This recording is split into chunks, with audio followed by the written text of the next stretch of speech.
I noticed a lot of the guys are not from the United States on the Seawolves. I was curious what the rule was for domestic players versus imports.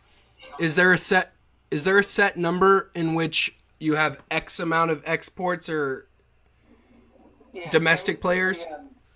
in the uh, in the MLR, you allow 10 foreigners, and there's going to be more teams that come in, in the coming years here, and with that, the American talent pool right now, we need to develop that even more, and I think anyone who's foreign who's been here a long time, or anyone who's touched on American sport, can realise that yeah, the American athlete is second to none. I mean, they're amazing athletes here that we just have to figure out how to tap into that market, educate them on being, rugby players and develop them. But until we get to that point, we are going to need some foreign players in key positions. I mean, imagine, if American football is in the UK, who's going to be the quarterback?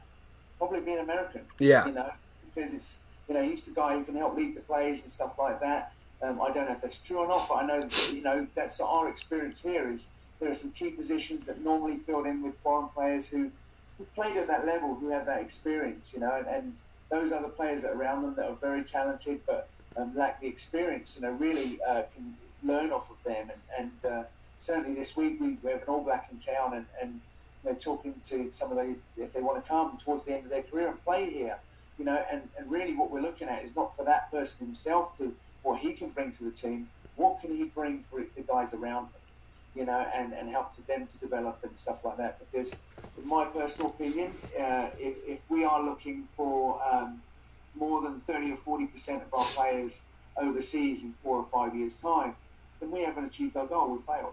I mean, and it might be a longer timeline than that.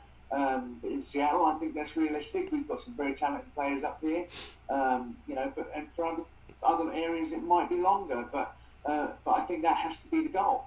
And like I say, that's just my opinion. I mean, we need to look at how we can develop the American athlete. One, as far as those business people that are involved, I'm sure they like it. It's probably cheaper than bringing guys in, so that helps them. But at the same time, it's homegrown talent. I mean, do we think Seattle fans would get behind Seattle players?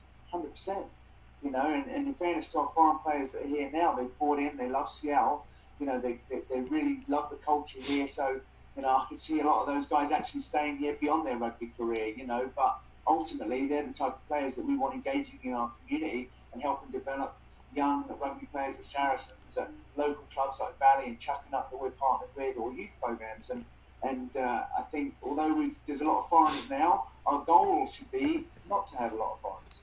Okay. And that's going to take some work and a bit of vision, but I don't think it's out of the question at all in the not too distant future.